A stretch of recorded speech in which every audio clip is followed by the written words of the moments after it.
Додека работеле во државни институции, извршувале уште една функција. Антикорупцијска стави под лупа 5 лица, откако по проверка на изјавите за имотната состојба утврдиле дека лицата истовремено извршуваат 2 или повеќе функции.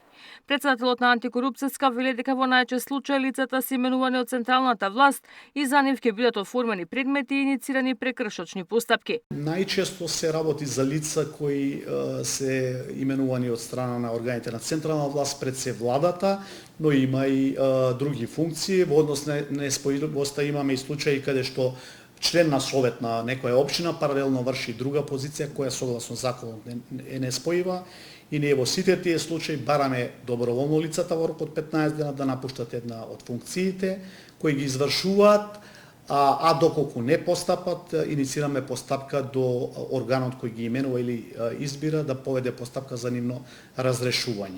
Само во март Антикорупцијска утврдила дека вкупно 38 лица кои биле избрани, именувани или разрешени од функцијата, не поднеле изјави за имотната состојба во законскиот рок. Последна бројка јас што ја има беа 238 случаи на изречени прекршочни платни налози само, значи заклучно со месец јуни.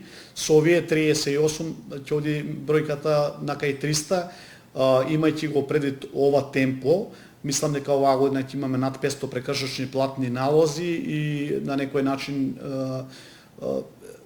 сметаме дека со тоа превентивно делуваме, да знаат избраните и именуваните лица дека сепак го следиме, не ја занемаруваме таа обврска. Паричните глоби кои се утврдуваат за неисполнување на обврските да се пријави имотната состојба за службените лица се движат од 300 до 500 евра, што не е доволен механизам да се почитуваат законските обврски, сметаат од комисијата.